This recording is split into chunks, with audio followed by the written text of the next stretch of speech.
नमः शिवाय। हर हर महादेव शंभू। जय माता दी मित्रों, कैसे हैं आप सब। शिव शक्तोम चैनल पे आप लोग का हार्दिक स्वागत है। और यदि चैनल पे नए हैं तो विनम्रता से निवेदन करूंगा कि चैनल को सब्सक्राइब कर लें, ताकि हमारे द्वारा बनाया हुआ कोई भी वीडियो सबसे पहले आपको प्राप्त हो। वीडियो में दिखाई जाने वाली जानकारी यदि आपको अच्छी लगे ज़रूर लाइक करें, शेयर करें, सब्सक्राइब करें, क्योंकि शिव शक्तोम चैनल पे पहले से भी बहुत सारी ज्ञानवर्धक वीडियोज़ उपलब्ध हैं, आप उनका भी लाभ ले सकते हैं। आज बात कर रहे हैं एक ऐसे शक्तिपीठ के बारे में जो माँ की कृपा से एक इच्छा जागृत हुई कि कहीं ना कहीं एक तरफ यौगिक प्रैक्टिसेस जो पूरे नवरात्रि में प्रत्येक माँ का स्वरूप है, उनका क्या कनेक्शन है चक्राओं के साथ, वो भी अलग सीरीज़ चल रही है। और कहीं ना कहीं एक और भाव था कि जो कुछ चुनिंदा शक्तिपीठ हैं, वैसे तो माँ की अपार महिमा है और कई 51 बताते हैं, कई 108 है, कई 101 बताते हैं, अलग अलग जो है हरि अनंत हरि कथा अनंता। और कहीं ना कहीं कुछ चुनिंदा ऐसे शक्तिपीठ थे जहाँ पे कुछ रहस्य जो हैं वो कहीं ना कहीं या तो अनसुलझे हैं, आज तक उनके बारे में किसी को पता नहीं, या कहीं ना कहीं कुछ ऐसी चमत्कारिक घटनाएं हैं कि जो सुनता है उसको विश्वास नहीं होता कि भैया एक्चुअल में ऐसा हो सकता है कि नहीं। और बहुत सारे, और आज जिस शक्तिपीठ के बारे में हम बात करने वाले, कहीं ना कहीं पूरे भारतवर्ष से एक ऐसा प्रसिद्ध शक्तिपीठ है माँ का, और एक ऐसा दुर्गम स्थान है जहाँ पर जो है 3 महाशक्तियों के और एक उनके ही एक स्वरूप के इकट्ठे दर्शन होते हैं। बहुत सारे लोगों को समझ आ गया होगा कि ये आज कहाँ बात होने वाली है। जी हाँ, आज बात कर रहे हैं माँ वैष्णो देवी शक्तिपीठ की, जहाँ पर 3 महाशक्तियाँ, महाकाली, महासरस्वती, महालक्ष्मी पिंडी रूप में, जहाँ पे माँ के दर्शन इकट्ठे हैं तीनों माताओं के। लेकिन कहीं ना कहीं उसी गुफा में, जो वैष्णो देवी की गुफा है जहाँ पे आरती होती है मेन, वो नीचे अर्धकुंवारी अलग, ऊपर भवन पे, जहाँ पे वो मेन गुफा है जहाँ पे तीनों पिंडियाँ विराजमान हैं, माँ लक्ष्मी, माँ काली, माँ सरस्वती। और कहीं ना कहीं उसी गुफा में अदृश्य रूप में माँ वैष्णो देवी जी के बारे में बताया जाता है कि कहीं ना कहीं अभी भी माँ अदृश्य रूप में उस गुफा में तपस्या कर रही है। और जिनको कथा नहीं पता, लेकिन एक ऐसा भी राज जो है उस गुफा से जुड़ा हुआ है जिसके बारे में शायद ही किसी आम इंसान को पता हो। शायद ही। ऐसा कौन सा राज है वहाँ पे जो कहीं ना कहीं बहुत बड़ी सुपर नेचुरल पावर से जुड़ा हुआ है, कहीं ना कहीं बहुत पुराने रहस्य से जुड़ा हुआ है, कहीं ना कहीं एक पुरातन का एक ऐसा जैसे कहते हैं खजाना है जिसके बारे में सबको पता ही नहीं कि वो कब वहाँ पे आया। क्योंकि आज उस रहस्य के बारे में लोग बात करने वाले हैं, माँ वैष्णो देवी के उस गुफा के, वो जो माँ के पिंडी स्वरूप हैं उनके बारे में। क्योंकि कहीं ना कहीं बहुत बड़ा रहस्य जो है ये आज भी अनसुलझा ही है एक तरह से। अब कोई क्लेम कर दे उठ करके भैया हाँ मुझे पता है ये है, क्योंकि बहुत पुरानी कोई चीज़ है। और वीडियो को अंत तक देखिएगा, क्योंकि हो सकता है कि आपको भी उस बारे में कभी ध्यान ना गया हो कि भैया क्या रहस्य है वहाँ पे। अब सब ज़्यादातर यही जानते हैं कि माँ वैष्णो देवी जी के दर्शन करने जाते हैं। माँ वैष्णो देवी जी की कथा भी मिलती है कि कहीं ना कहीं रत्नाकर जी के घर में साउथ में माँ का जन्म हुआ।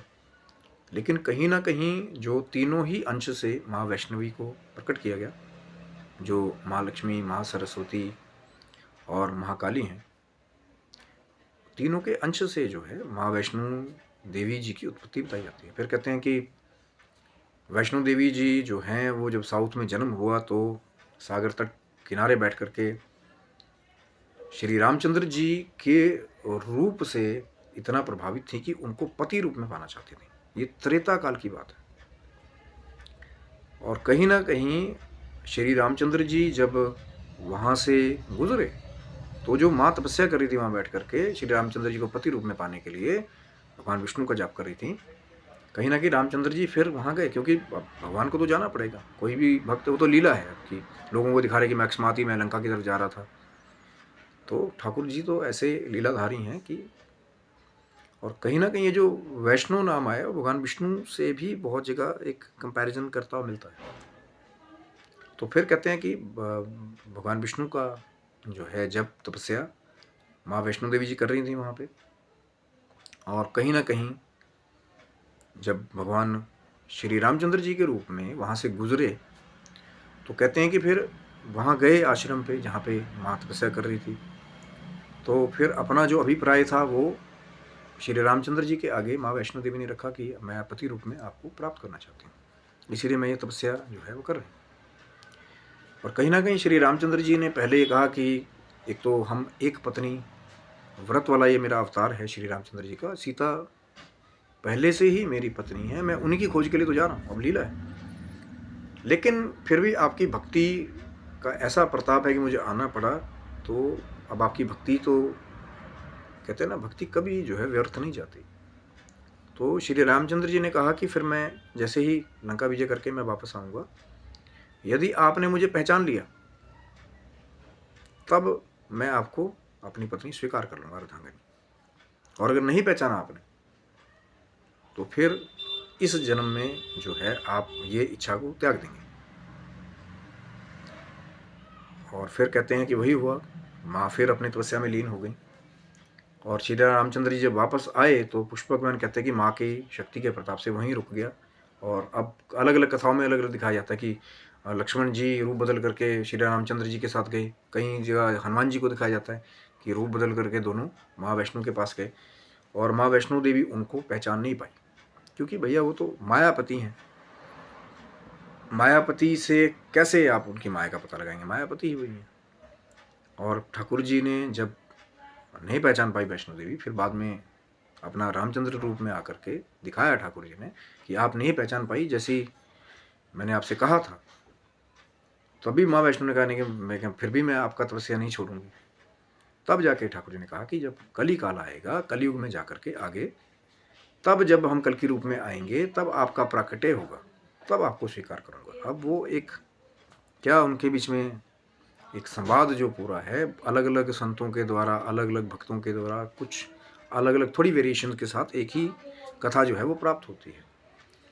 लेकिन अब वो रहस्य ये तो सब जानते हैं ज़्यादा, कि जब श्री रामचंद्र जी ने ये कहा कि हम कलयुग में आएंगे, तब तक आप जो है जाकर के त्रिकूट पर्वत पे तीनों महाशक्तियाँ, महाकाली, महालक्ष्मी, महासरस्वती, ये तीनों पिंडी रूप में विराजमान है, वहाँ गुफा में तपस्या कर रही हैं। आप वहाँ जाकर के आप भी तपस्या करें। अब यहीं से वो जो महान रहस्य है कहीं ना कहीं जो आज भी अनसुलझा है, उसके बारे में पता लगता है। कौन सा है वो रहस्य? क्योंकि वो जो तीन पिंडियाँ हैं महाशक्तियों की, कहीं ना कहीं उसके बारे में सबको नहीं पता कि वो पिंडियाँ वहाँ कब से हैं। यही वो रहस्य है। अब माँ वैष्णो देवी जी का तो मिल गया ना आपको प्रमाण की उनका जन्म हुआ, फिर वो तपस्या करी थी, त्रेता में श्री रामचंद्र जी मिले, उसके बाद उन्होंने वो घटना घटित हुई, माँ नहीं पहचान पाई, फिर उन्हें कहा कि जाओ त्रिकुट पर्वत पे, जो अब जम्मू कटड़ा में जो माँ वैष्णो देवी का पूरा वो भवन बना हुआ है। जब भक्त श्रीधर जी को पहली बार माँ वैष्णो की कृपा से उस जगह के स्वप्न में दर्शन हुए, फिर वो एक्चुअल में वहाँ गए। लेकिन वो जो तीन पिंडियाँ हैं जो महाशक्तियों की हैं, महालक्ष्मी, महासरस्वती, महाकाली की, उनके बारे में कोई भी आम इंसान जो है वो पूरी जानकारी अगर सटीक दे दे कि ये पिंडियाँ कब से यहाँ पे, जो भी मिलेगा वो आपको यही कहेगा कि भैया बहुत टाइम पहले से हैं, पुरातन जमे से। कोई कह देगा शायद त्रेता काल से हैं, कोई कह देगा शायद सतयुग से हैं। लेकिन एक जो कंफर्म उस जगह के बारे में किसी को भी पूरा रहस्य जो है वो नहीं पता। कब से ये तीनों देवियाँ वहाँ पे, क्यों त्रिकूट पर्वत पे ही तीनों देवियाँ तपस्या करने के लिए गईं, कब वो पिंडी रूप में वहाँ पे उनका प्राकट्य हुआ। और एक रहस्य और जुड़ा हुआ है, ये कहते हैं कि नीचे शिला है, वहाँ पे एक ही है वो, और जैसे ही ऊपर आते हैं थोड़ी हाइट पे, तब वो तीन अलग अलग पिंडी का स्वरूप जो है, वो जो वहाँ के पुजारी गण हैं वो बार बार ये बताते हैं कि नीचे एक मुख्यतः एक ही शिला है, एक ही पिंडी जैसा एक ही नीचे शिला है। और जब ऊपर आते हैं थोड़ा सा, तब वो तीन रूप में विभक्त हो जाती है। तो कहीं ना कहीं उन तीनों पिंडियों का एक होने का, कि सब भगवती की माया है, अलग अलग रूप, चाहे माँ काली अलग पूजते हैं, माँ सरस्वती, माँ लक्ष्मी, लेकिन एक ही ऐसा स्थान है जहाँ पे तीनों ही महाशक्तियों की इकट्ठे पूजा होती है। उसके बाद तो भारतवर्ष में बहुत सारे मंदिर जो है माँ वैष्णो के इसी तर्ज पे आगे बनाए गए, जहाँ तीनों पिंडियों की स्थापना की गई। लेकिन वो स्थान एक ऐसा है कि वैष्णो देवी से आप पत्थर ले गए, फिर पूजन किया, आपने स्थापना कर दी। लेकिन जो असली वैष्णो देवी का भवन है, जो असली गुफा है वो पुरानी, वहाँ पर वो पिंडियाँ कब से हैं, इसकी कथा के बारे में आपको शायद ही को बताता मिलेगा कि वो तीनों महाशक्तियाँ किस कारण से वहाँ पे त्रिकूट पर्वत पे कब गईं, क्यों उन्होंने तपस्या की। तो ये जो राज है ना कहीं इसके बारे में पूरी जानकारी सबको नहीं है। और मैं विनम्र निवेदन करता हूँ, मेरा कमेंट बॉक्स जो है, अगर आप कमेंट करना चाहे मर्यादित शब्दों में खुला हुआ है। अगर किसी के पास फिर भी कोई विद्वान हैं या वहाँ के जानकार हैं, या पर होता यह है कि जो रहस्य को जानता है कहीं ना कहीं वो सबके आगे उसका बखान नहीं करता। स्पेशली आकर के जो हमारा ये मीडिया पोर्टल है, तो सब रहस्य सबको नहीं बताए जाते हैं। कुछ एक ऐसे वहाँ के बहुत सारे चमत्कार हैं, जैसे शेर की आवाज़ आना, क्योंकि माँ का वाहन है, कई बार बोलते हैं वहाँ पे। कई बार कुछ ऐसे भी दिव्य एक्सपीरियंसेस वहाँ के पुजारियों को हुए हैं कि शक्ति का एहसास ही ऐसा है वहाँ पे। पर कब से है ये शायद वो जो माँ भगवती का आदि स्वरूप है, या तो जो खुद महाशक्तियाँ हैं वो जानती होंगी कि उस स्थान पे उनका प्रकटे कैसे हुआ, उस स्थान पे कैसे एकत्रित हो गए वो तीनों इकट्ठे बैठे, है ना। और वहाँ पे अलग तो कोई चीज़ दिखती नहीं है वहाँ पे कि हाँ कि माँ या कहीं भगवान शिव विष्णु ब्रह्मा जी का कहीं स्थान हो उनके पास। अब त्रिकूट पर्वत का वैसे एक इंडिकेशन तो ये है कि तीनों ही जो देवता हैं, कहीं ना कहीं ब्रह्मा विष्णु महेश, तीन खंड उनके साथ भी जोड़ते हैं लोग कि जो ये त्रिकूट पर्वत है, त्रिकूट, तीन अलग अलग खंड। और कहीं ना कहीं लेकिन वो जो रहस्य की मैं बात कर रहा हूँ शक्ति का, कि तीन महाशक्तियाँ, जहाँ महासरस्वती महाबुद्धि का वरदान देती है, और कहीं ना कहीं माँ लक्ष्मी धन का अपार वरदान देती है, माँ काली बल का, रण कौशल का एक महान आशीर्वाद देती है। लेकिन कब से है वहाँ पे, बहुतों ने शायद रिसर्च करने की कोशिश भी की होगी, लेकिन कुछ ऐसे पैरानॉर्मल, कुछ ऐसे सुपर नेचुरल एक्सपीरियंसेस हैं जिनके बारे में या तो किसी को पता ही नहीं, या पता लगाने की बहुत कोशिश भी की तब भी कुछ मिला नहीं। और वो जो कहा जाता है कि बहुतों ने तो ये भी ढूंढने की कोशिश की होगी कि अब एक चीज़ मैं आपके साथ और शेयर करने वाला हूँ, इसको बड़ा थोड़ा सा ये एक मत है, इसका मैं ये नहीं कह रहा हूँ कि कहीं पे प्रमाण दिया हुआ है, पर एक नोटिस करने वाली बात है एक और, जो आज मैं आपके साथ करने वाला हूँ। कि आप देखेंगे कि बहुत सारे लोग बोलते हैं कि उसी गुफा में जहाँ वो तीन महाशक्तियों की पिंडियाँ विराजमान हैं, वहाँ पे आप ये देखेंगे कि लोग बोलते हैं कि माँ वैष्णो अदृश्य होकर के उसी गुफा में तप कर रही हैं। लेकिन वो ऐसा कौन सा स्थान हो सकता है जहाँ पे माँ विराजमान होंगी। एक और भी चीज़ है, जब बड़े लोग जो आरती देखते हैं उस चीज़ को नोटिस कीजिएगा थोड़ा सा। मैं ये नहीं कह रहा हूँ भैया कि मैं को प्रमाणित या भी किसी शास्त्र ये वेद, पर एक चीज़ नोटिस करने वाली है कि जब आप देखेंगे तीनों पिंडियाँ हैं तो दो पिंडियाँ बिल्कुल एक साथ, और एक पिंडी जो महालक्ष्मी की है उनके साथ एक गैप है। देखा है, ध्यान से देखना वैष्णो देवी की जो आप पिक्चर्स देखेंगे। अब इस चीज़ पे भी तो ये प्रश्न उठता है ना कि क्या ये प्राकृतिक रूप से ये गैप क्यों, जब एक दो महाशक्तियाँ इकट्ठे हैं तो तीसरी महाशक्ति भी और पास में हो सकती थी, लेकिन महालक्ष्मी की साइड में ही वो गैप क्यों है। थोड़ा सा बहुत ध्यान से देखेंगे जो मैं बात बोल रहा हूँ, जो रेगुलर आरती देखते हैं, कहीं ना कहीं बहुत ध्यान से देखना कि माँ लक्ष्मी की साइड पे वो गैप क्यों है। दो पिंडियाँ एक साथ और तीसरी पिंडी फिर गैप लेकर के तीसरी पिंडी है, तो हो सकता है कि कोई वहाँ पर भी विराजमान हो, वो जो गैप है ये। अब मैं भैया ये मेरा एक कहते हैं ना कि जैसे आया मन में ख्याल या आया भाव या मैंने कुछ नोटिस किया वहाँ पे। अब मैं ये बिल्कुल भी क्लेम नहीं कर रहा हूँ यहाँ से कि भैया हाँ कि मैंने देखा है वहाँ जा कर के। मैं तो एक चीज़ कह रहा हूँ कि भैया आप किसी जगह गए तो 3 टेबल इकट्ठे लगे थे, लेकिन 2 टेबल इकट्ठे लगे हैं, बीच में गैप दिया हुआ किसी ने, और फिर जो तीसरा टेबल है वो थोड़ा गैप लेकर के लगा रखा है। अब कोई तो कारण होगा ना, चाहे प्रकृति में वो पिंडियाँ बनी या कैसे भी है, कि वो जो बीच में गैप है वो किस लिए है? क्या वहाँ पे भी कोई विराजमान है? चाहे अदृश्य है पर दिखाई नहीं दे रहा। ये भैया अब मैं आपके ऊपर भी छोड़ता हूँ कुछ। पहले उसको देखना कि जो रेगुलर आरती देखते हैं कि भैया गैप है एक्चुअल में कि नहीं, ये जो भाई साहब ये जो बात बोल रहे हैं कि एक्चुअल में है कि नहीं, जाके चेक करना। तब फिर देखना कि क्या एक्चुअल में महालक्ष्मी की साइड पे गैप है। फिर जो तीसरी पिंडी है वो थोड़ा गैप लेकर के, पहले देखना उस चीज़ को जाकर के, फिर कि जो मैं बात बोल रहा हूँ कहीं ना कहीं आप बोलेंगे यार भाई कुछ भी कह दो, कुछ भी नहीं। पहले उस फोटो को देखना, पहले वीडियो को देखना, आरती को जाकर के गैप है वहाँ पे कि नहीं, है ना। कुछ तो रीज़न होता है हर एक चीज़ का, कुछ लॉजिक होता है हर एक चीज़ का। पर मैंने वही कहा ना, हर एक रहस्य जो जानता है वो रहस्य सबको नहीं बताता। वो रहस्य कहीं ना कहीं कुछ ऐसे सुपरनैचुरल एक्सपीरियंसेस हैं, माँ भगवती के कुछ ऐसे शक्तिपीठ हैं जो हमारी कोशिश थी, जो आज भी रहस्यों के साथ जुड़े हुए हैं, जिनके बारे में किसी के पास पूरी एक्सप्लेनेशन नहीं है। हाँ, कई बार कुछ लोग लगते हैं कि भैया जैसे कुछ माँ कई बार कुछ ऐसे संकेत दे देती है, लेकिन ज़रूरी नहीं है कि फिर वो उन संकेतों को या जो चीज़ माँ चाहेगी आपका ध्यान जाए तब आपका ध्यान जाएगा। माँ नहीं चाहेगी आपका ध्यान जाए, ना तो गुफा में पहुँचेंगे ना उस जगह में ध्यान जाएगा, है ना।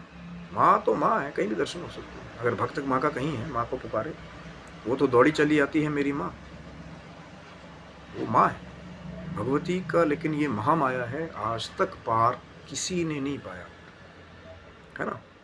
क्योंकि वो महामाया है, जब भगवान शंकर जी को भी जब पाँव के नीचे जाना पड़े, तो भाई सोच सकते हैं खुद ही कि कितनी बड़ी पावर होगी जब शंकर जी को भी पाँव के नीचे जाना पड़े। और लीला है सबकी, त्रिदेवों की भी लीला है, त्रिदेवियों की भी लीला है। और वो जो एक भगवती का स्वरूप है, एक जो मूल प्रकृति है, और एक वो जो निराकार प्रभु है, जिसके बारे में ओंकार की साधना करने वाले भी कहीं कहीं बहुत साल लग जाते हैं, लेकिन पूरा पूरा आज तक पार बहुत सारे संत नहीं पा पाए, या अगर वहाँ तक पहुँच भी गए तो फिर या तो बताने लायक नहीं रहे, या रहे ही नहीं संसार में। कहीं ना कहीं फिर या तो मोक्ष की यात्रा या फिर शरीर का यहाँ त्याग हो। बहुत गूढ़ रहस्य हैं, कुछ ऐसे रहस्य हैं कि जो जान लेता है कई बार तो थोड़ा सा या तो फिर वो संसार से अलग हो जाता है कि भैया अब ये जान लिया, अब इसके आगे कुछ जानना बाकी नहीं रह गया। वही तो है वो असली अल्टीमेटम मोक्ष, वो जो परम आनंद है, परम आनंद। लेकिन कहीं ना कहीं वो जो निराकार स्वरूप है ना ओमकार का, इतना आसान नहीं है कि बिना, अब साकार तो आपने मूर्ति रखी, आप पूजन करते हैं, थोड़ा आसान हो जाता है। लेकिन जो निराकार शब्द के ऊपर ध्यान लगाते हैं योगी जन, सिद्ध जन, हठ योगी, वो थोड़ा सा कृत्रिम मार्ग है। और ये मार्ग भी आसान नहीं था जहाँ भक्त श्रीधर जी पहुँचे थे। माँ की कृपा हुई तो भक्त श्रीधर जी उस दुर्गम स्थान पे पहुँचे जहाँ वो महाशक्तियाँ पहले से विराजमान थी, माँ वैष्णो देवी जी के भी आने से पहले से। पर कब से भैया अगर आपको पता हो और वीडियो को आप देख रहे हैं तो हमें भी अवगत कराएं कि एक मत तो मिले कि भैया हाँ किसी के पास कुछ है बताने लायक। और माँ का वो कीर्तन ही है जो आप माँ की महिमा का बखान करें, है ना। पूरी दुनिया की उल जलूल बातें करने से अच्छा है कि वो जो माँ भगवती का वो स्वरूप है जिस स्थान पे तीनों इकट्ठे हैं, एक ऐसा रेयर स्थान है असली शक्तियों का। और कहीं ना कहीं वो अदृश्य महाशक्ति माँ वैष्णो देवी जी जो आज भी वहाँ तपस्या कर रही हैं, तो इतना बड़ा सुपर नेचुरल पावर्स का वो हब है, वो शक्ति पीठ माँ वैष्णो देवी का स्थान जो है। पर कहीं ना कहीं बहुत सारे ऐसे प्रश्न हैं जिनके आगे उत्तर आज तक वो क्वेश्चन मार्क लगा, और आज भी कुछ राज है। कुछ गुफाएं ऐसी हैं जो कहते कि पता नहीं कहाँ कहाँ जाके निकलती हैं। कुछ गुफाएं ऐसी हैं जिनमें कोई अंदर गया आज तक वापस नहीं आया। वो आगे चैनल को आप सब्सक्राइब रखेंगे, हो सकता है वो जो दुर्गम स्थान हैं कई छुपे हुए, शक्ति से, रहस्य से भरे हुए, आगे आपके साथ शेयर करेंगे। अगर माँ की कृपा होगी, भगवान शिव की कृपा होगी। आशा करता हूँ वीडियो आपको अच्छा लगा होगा। ज़रूर लाइक करें, शेयर करें, और वो ज़रूर देखना ज़रूर वो जो गैप की मैंने बात की है या नहीं। फिर कमेंट जय माता दी। अगर लगेगा आपको कि हाँ यार कुछ बताया है ध्यान देने लायक, तो ज़रूर हर हर महादेव जय माता दी कमेंट बॉक्स में ज़रूर लिखिएगा, या जय माँ वैष्णो रानी, पिंडी रानी। और फिर आशा करता हूँ कि अगली वीडियो में कुछ और रहस्य से जुड़ा हुआ, शक्ति से जुड़ा हुआ आपके साथ साझा करने की कोशिश करेंगे। तब तक आप स्वस्थ रहें, मस्त रहें। भगवान शिव की, माँ भगवती की कृपा आप सबके ऊपर बनी रहे, और आपके जीवन की जितनी भी अच्छी मनोकामनाएं हैं वो भगवान शिव, माँ जगदम्बा पूरी करे, और आप अपने जीवन की भौतिक और आध्यात्मिक उन्नति की ओर हमेशा अग्रसर होते रहें। तब तक के लिए हर हर महादेव शंभू। जय माता दी आप सबको।